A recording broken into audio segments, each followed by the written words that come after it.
What's up, guys? This is Matt, and that's Dan. And you're watching Game Punch Live episode 12 for Monday, Wow, you jumped right into it. December 5th. Yeah. Like, mute all my streams. Oh, wow. Sorry. Yeah, well, we have a lot to talk about, Daniel. So Yes, Matthew. last week we covered the Game Awards and the Steam Awards, which I never looked at the Steam Awards actually because there was so much stuff this week. Last week we talked about the Game Awards and kind of the nominees and who we thought should win. Right?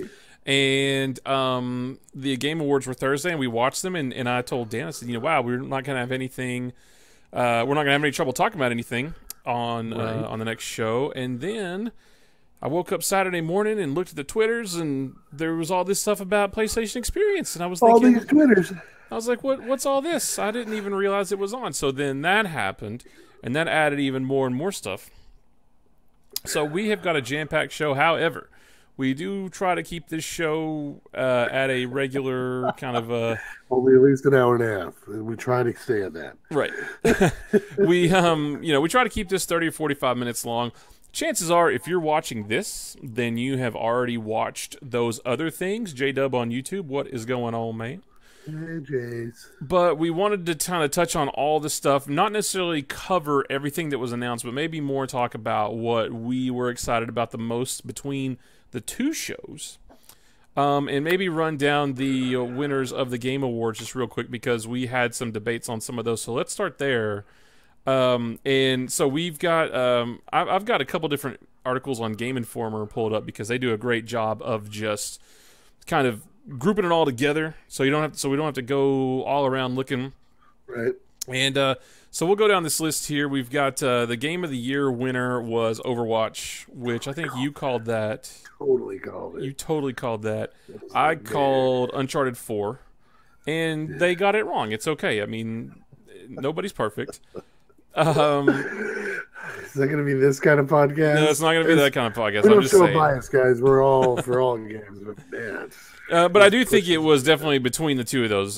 Doom, Inside, Titanfall 2, all great games. I don't think those are Game of the Year material against these other two, so Doom probably is. we'll agree to disagree on that one.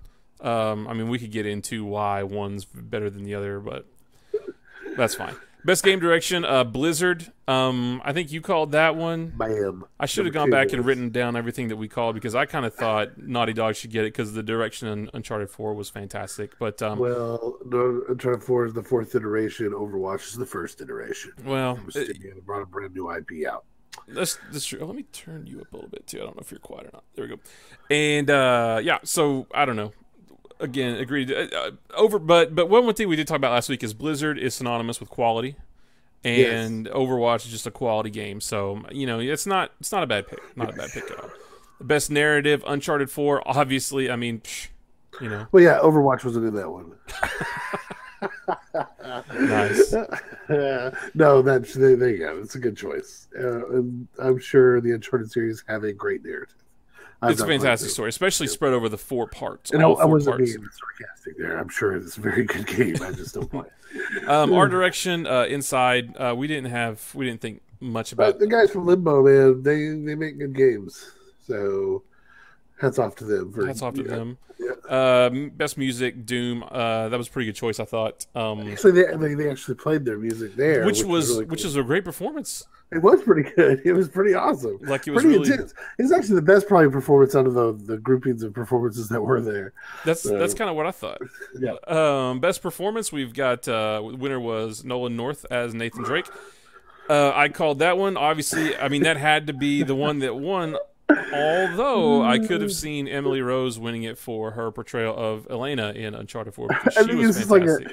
There's 3 nominations for Uncharted people in that one. So I mean, it's that should tell you something. Chance. Yeah, exactly. That should tell you something. Games for Impact. So the winner of that one was That Dragon Cancer, and the speech for that.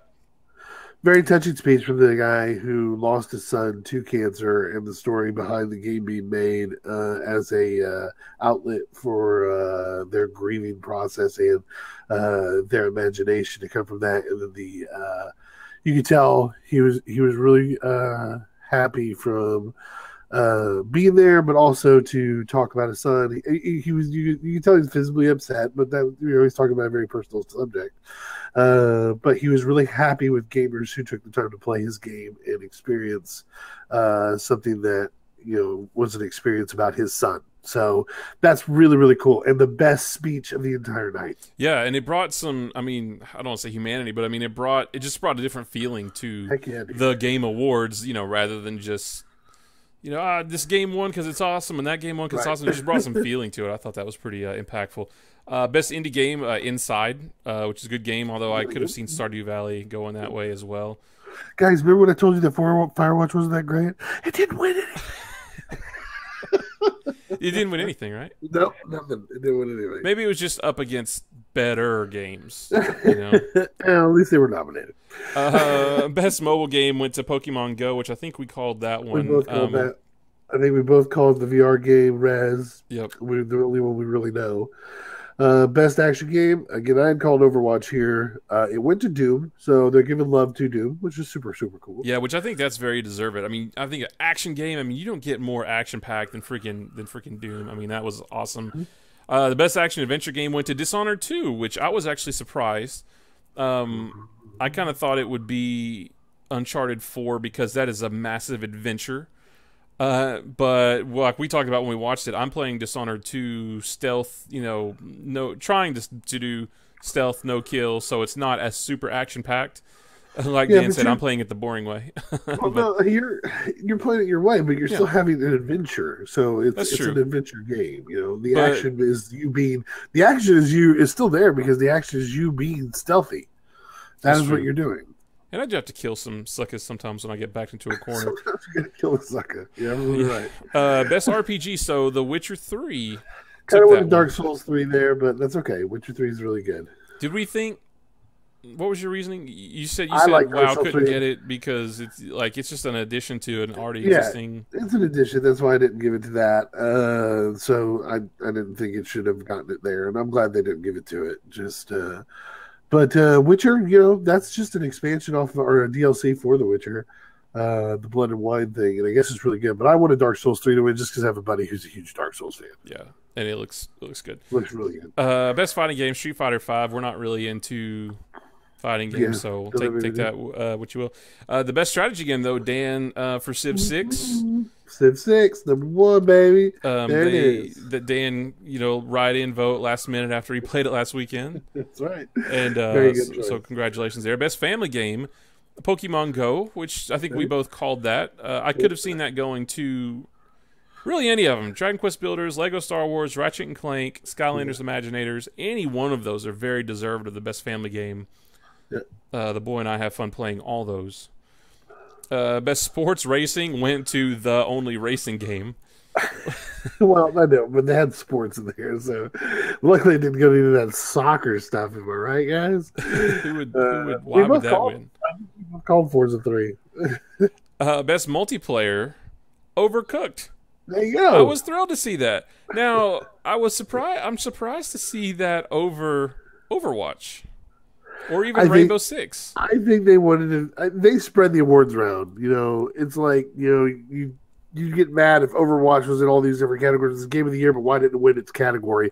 Well, I think it's because this competition kind of was to give awards to everyone, to show to praise everyone. So it's going to give other ones awards. Overwatch already won Game of the Year, so the best multiplayer we'll give it to Overcooked because we want to show respect to it. And I'm not saying they do it just like everybody participates, everybody gets an award. No, they want to show respect to everybody, saying these are all really good games, and we want to give an opportunity to showcase that game in a specific way. So there you go. That's why I think Overcooked got. I was tickled pink for that. Most anticipated game. This was interesting. Yeah. The Legend of Zelda. Duh. Fantastic choice. I could have gone with Horizon Zero Dawn, although I think now. Okay, so one of the things that they revealed during the Game Awards was new gameplay footage and a new pseudo trailer for Breath of the Wild. And that may have maybe jumped it ahead by like a half a point, most anticipated for me, over Horizon Zero Dawn. But we're talking like hair's width. Maybe they're tied. I don't know. But something about, I've been crazy about that one since we saw it. But something about this new stuff I can't. It cannot get here fast enough. Yep. I mean, I'm all about Horizon also, but Breath of the Wild, holy cow! I don't. There's something about it that just makes me want to just play it forever. Yep. Trending gamer, Dan's favorite Boogie 2988. He loves the Francis. Esports, Cold Zero. I don't know any of these guys. Unfortunately, best esports He's team. a Counter-Strike guy. Cloud9, best esports team. I've seen a bunch of them. They compete in a bunch of different stuff. Best esports game, of course, Overwatch. I'm so glad to see best esports game not going to Dota 2 or League of Legends. Well, I mean, they're huge esports games. I know, I mean, but Dota 2 alone gets their one main tournament gives away 8 or 10 million to the first place team at their major tournament. No, and I'm not just speaking disparagingly of the game. Yeah. I'm just kind of glad to see that something else. Yeah, It just I don't know. Well, even though it was Overwatch and Overwatch is 122, but I don't know. I don't know. Overwatch is versatile to deceive and become just perfect for competitive play. It's built for competitive play anyway. So yeah, the teamwork involved and the communication involved, it's fantastic. So those were the winners. So congrats to everybody there. It was fun to watch. It was a really great. It was a really well produced show. There was only a couple of cringy moments. But other than that, when you think about the stuff that we've gotten on Spike TV in years past, and you think about all the stuff that G-Force tried to do in the past, and those things are usually train wrecks, this was really well done, I thought.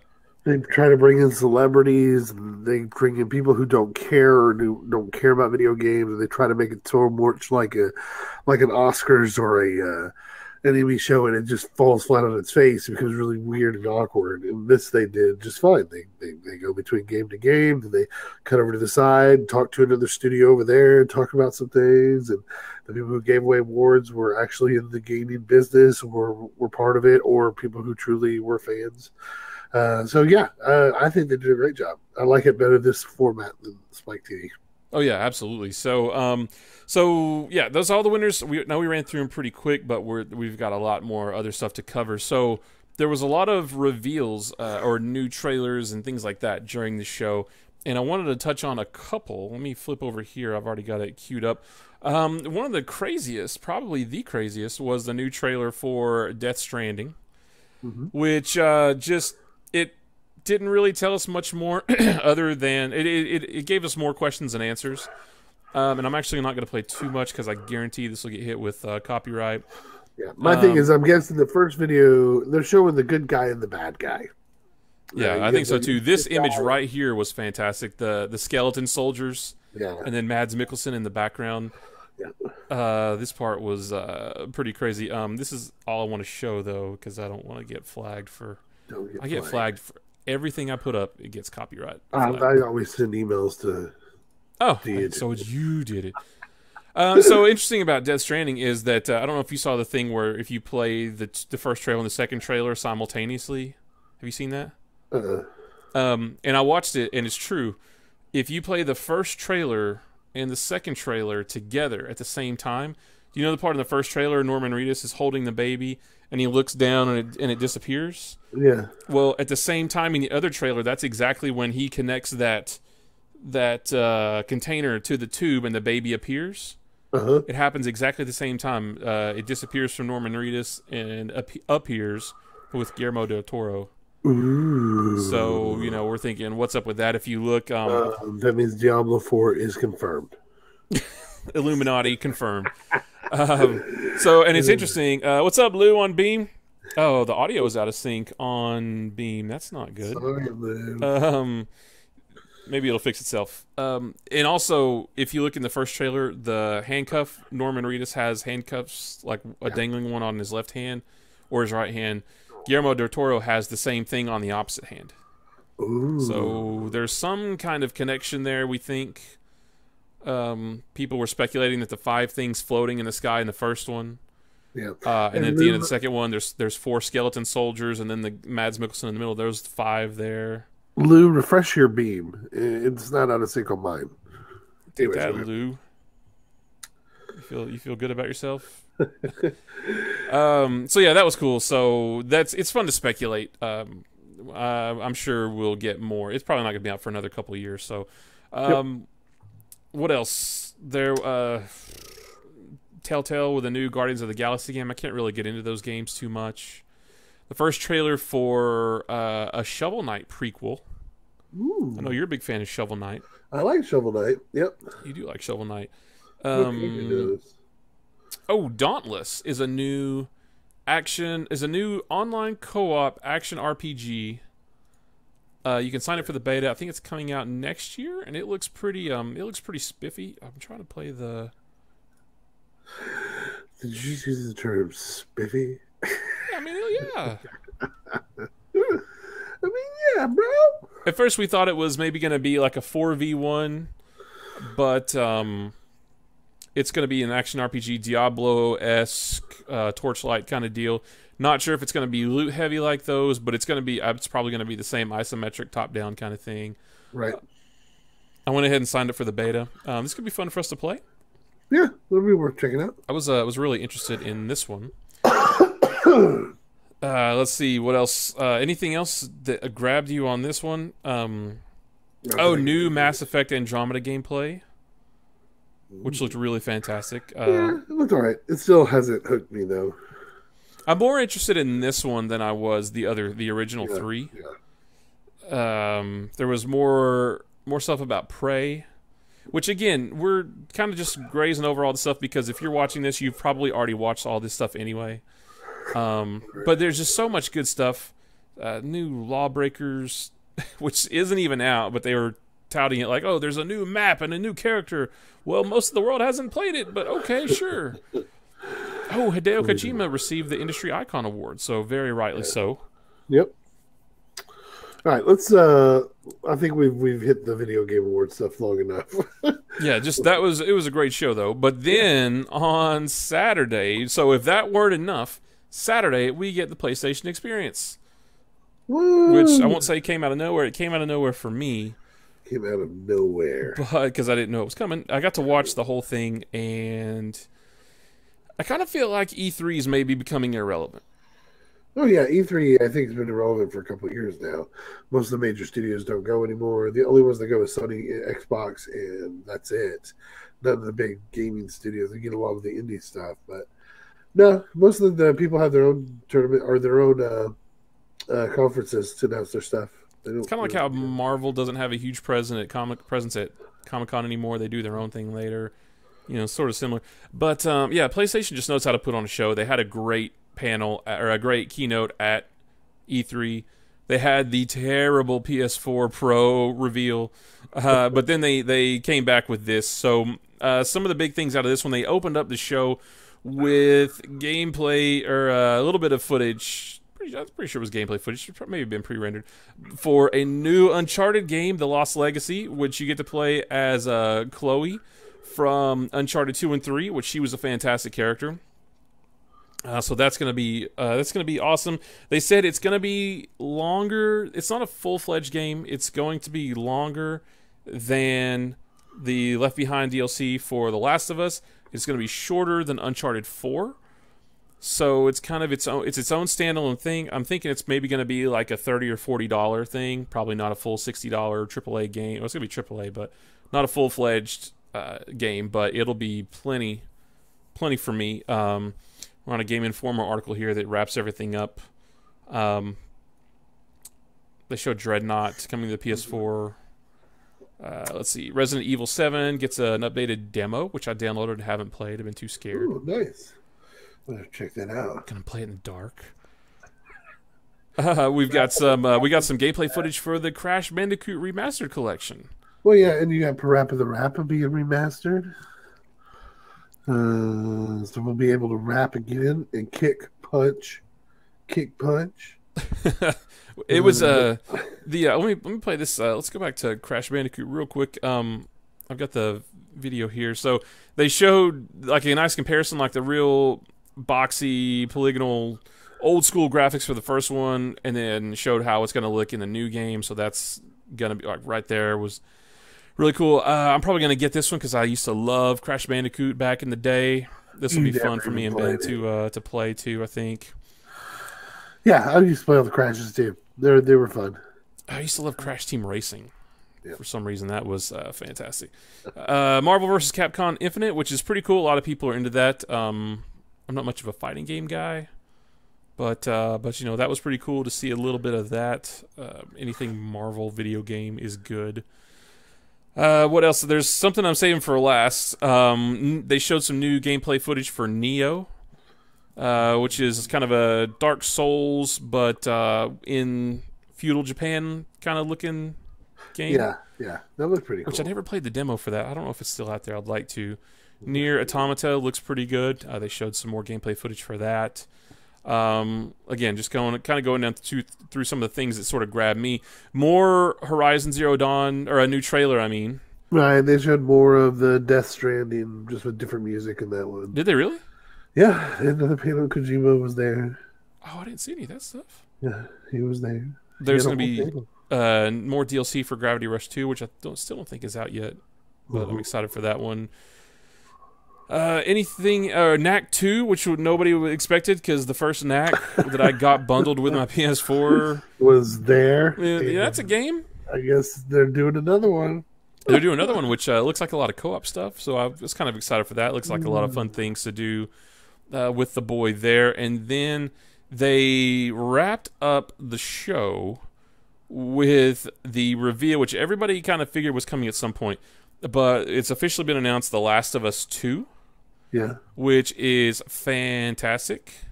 I never finished the first one. I got about 75% of the way through the first one.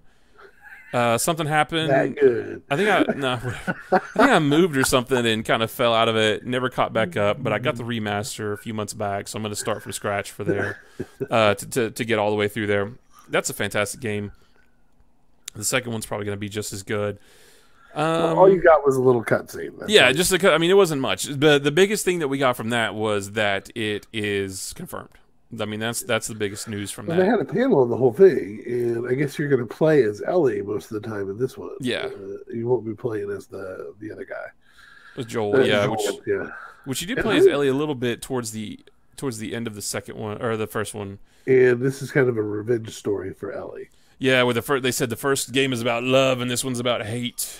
This is about hate and love. So that's the bad thing, is I didn't finish the first one, unfortunately, so I don't know what that's a reference to, but you don't know how to love now.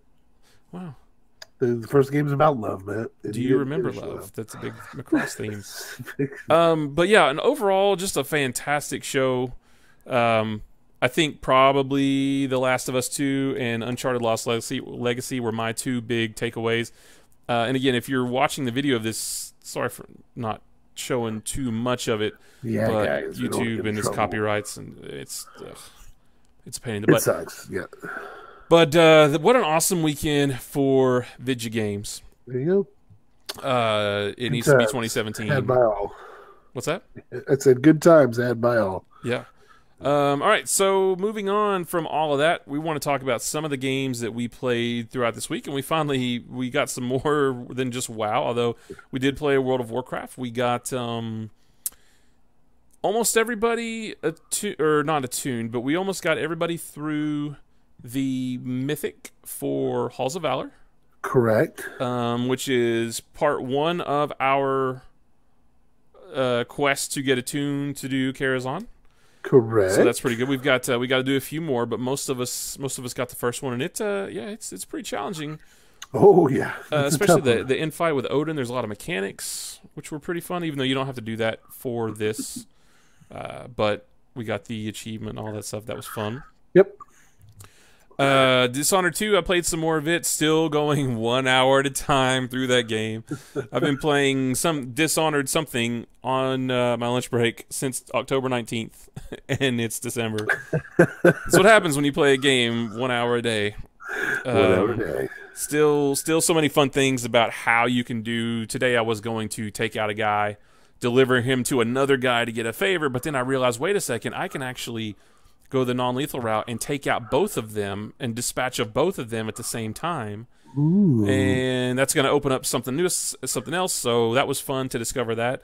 That just happened today. And then, Dan, you played a couple of games that I'm super interested in. Yep. Snuggle Truck Online. That's not it. No, that's not it at all. No. There's an online game? Can we play Yes, we four-player? can play Snuggle Truck together. Amazing. It was so Battlerite is a new game on Steam, and it had an open free weekend, but I ended up buying the game anyways. Did you really? Yeah, I own it. So I played about 2-3 hours in. I got through the whole tutorial, and then I did the AI battles, and then I went in and I played some standard matches and won a few, lost a few. And yeah, it's fun. It's a good combat game. It's a nice little pickup battle game that top down. Use your WASD keys to move around. Your mouse turns your angle of which way you're pointing and facing. Your buttons on your mouse do attacks. Your Q and E are attacks. Your space bar is an attack. Well, I think E and space bar are kind of like avoidances or counters that you can use during it. But yeah, played 2 or 3 different types of characters. Got in. I was mainly playing most of the melee dudes, and had a good time. Played with other people. Goofed off. Got some chests.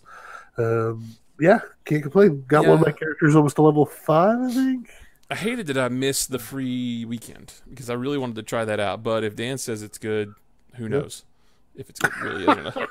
Who knows? If Dan says it's good, I'll have to look at myself to figure that out. Would it be fun for all of us to play together? Yeah. Oh, yeah. We could do a custom game where it was like 3v3, all of us playing against each other. Okay. So that's a good thing to do. But it's also fun just to go in and do the standard fights and participate in that. I don't know if you can chat to the other team or not, but everybody kind of just stays quiet, goes in, does the battle, gets out. That's it. Is there any kind of, like, not solo campaign, but like just you and 2 other bots versus 3 other bots? Yeah, or does it always matchmake you with other people? You can do verse AI. Okay. And then you just fight AI. And even then, it doesn't matter if you have real people with you. You're fighting AI units. It doesn't matter how good or bad you do. You're fighting AI. So as long as you win, it's fine. It's not. I think people get all nervous about losing or winning or whatever. It's just like the game is brand new and it's in freaking early access. So if you lose or win, you're still learning the game. It's getting the controls down mainly, and then going from there. But I had a good time the whole time I was in it playing it. Like I said, I played for a couple hours on Saturday. I didn't have anybody like flame me or get upset or, oh, you're not doing really well or you suck. And I was playing 2v2, so when I would get killed, there was only one person left on my team that had to fend for themselves. And I've never heard anything or anybody fussing or anything like that. But that could just be because it's in early access. So nice. Had 4 or 5 different maps, things like that. But pretty cool. There's Dan's stamp of approval. Stamp of Dan approvals. Of Dan chips.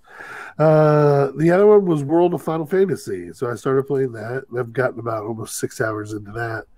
And it's pretty good too. It's not great, but it's good. You play as a brother and a sister who stuff happens in Final Fantasy worlds and you don't understand Final Fantasy-esque things happen to them. Right. You don't understand it yet. You don't know why. Supposedly you've talked to God and time has stopped. I don't know. It's Final Fantasy stuff. That's what Final Fantasy does. But it's interesting. And you go back to this world, and in this world you find mirages, which are it's pretty much like Pokemon. You catch these things, and once you catch them, they battle with you. So you stack them. There's 3 stacks. You have a small, medium, large, and the large creatures go on the bottom, medium creatures in the middle, small on the top, and you're all stacked. They're all sitting on your head. Yeah, I've seen that. Yeah, that was a little weird. And what it does is it lets you use the abilities of everybody in the group and stacks the health and all this stuff. So, and different stacks make different attacks better, makes more powerful spells, depending on who's stacked with who. And so you can turn from regular sized people to chibi looking people, and that makes you medium, so you can have bigger creatures underneath you, and then you're in the middle, and then a small creature on your head. And it's like Pokemon. You go around, you go to these dungeons, and you capture these creatures that you don't have yet. You get them in your party, and they're going to level up. And each creature has trees that you go in, you assign points to, skill points to, so that they increase in level and skill, and they'll be able to transmogrify later on into something bigger and badder. And yeah, I mean, there's a story a little bit. You go to Cornelia as first, and a lot of the first area is based around Final Fantasy 14, I think, because you get the Warrior of Light is the last guy that pops up, this hero that me and my sister, because our tattoos on our arms can cause these lights to burst out of there and hit these targets, and they become heroes, and these heroes are like these great fighters or whatever. And like I fought Shiva and Ramu and Ifrit, and it's fun. It's turn-based combat. It's walk around the dungeon until you pop into a fight. It's kind of like I said, overlook kind of feel. The camera angles are kind of sucky a little bit. It's just the way the camera turns, and you can't really maneuver it yourself. It moves on its own, so it gets kind of in stupid spots where you're just kind of like, that doesn't even look like an angle I would want to look at. Why are you doing that? So if you're trying to find chests and things like that, but it's kept me entertained. So I've gone in and I've already beat through 2 bosses and finished the first area. I'm on my way to another city-state to see if they would become allies with this Cornelia that I've just talked to and finished all this stuff for. I think I'm supposed to go talk to them and going through this forest area. And in each of the zones, so this new forest area is like a dungeon zone or whatever. It's all straightforward walk. It's not like open world. You don't just get to wander anywhere. There's straight paths, and they connect to other sections of the forest, things like that. And you just find chests, and you can go to the map and hit the info, and that'll tell you what creatures, or it'll show a bunch of spots at the bottom saying these creatures are all available to be caught in this area. And so you want to hang out in the area and try to catch those things. And then there's things that you can't get to other parts of because you have to use a creature's ability from that area to get through that. Some of the dialogue is really funny. There's some really good moments because the boy is really stupid. And the little fox that sits on his head is always making fun of him, and they always fight. And the sister's like the smart one out of the group. So the dialogue gets pretty funny, and it's kind of goofy. It's over animated, of course, because it's Final Fantasy, so it's goofy like that too. But it's pretty good. Like when they're talking to the princess, and he calls her dude, and she's like, "Well, thank you, dude," as well. Like she doesn't understand what dude means because she's a princess. She's her dude. Nice. Or any kind of like the way he's talking to her, she's just confused, and she just kind of laughs nervously every time he talks. Don't you run around with you mentioned capturing little monsters and stuff like Pokemon, but don't you also run around with little chibi versions of Cloud and I've never seen yet Titus and like all the other characters from all the other Final Fantasy? I haven't seen it yet. I could have sworn I saw that. It may be. I'm sure there's versions of those in here. I just have to find them. I just haven't found them yet. Like I said, I've only been like a little under 6 hours into the game.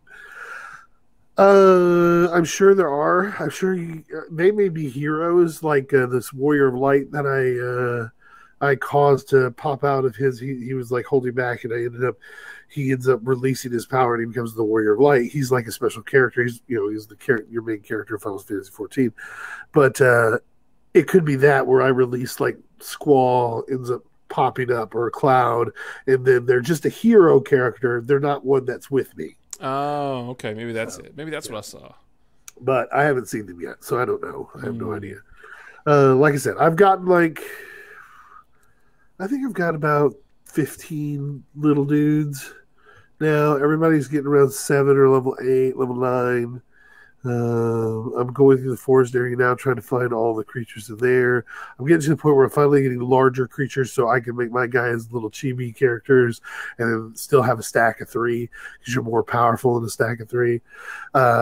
It's fun. I mean, I lost to Shiva the first time I fought her, and then I restacked my guys to improve their abilities and did not have any ice weakness, and then I went in there and rolled her or just crushed her. So I mean, there's this strategy to it. It sounds like you have 2 creatures that are fire, and then you put a Firaga on there. You get the highest version of Furara. I forget how they do it.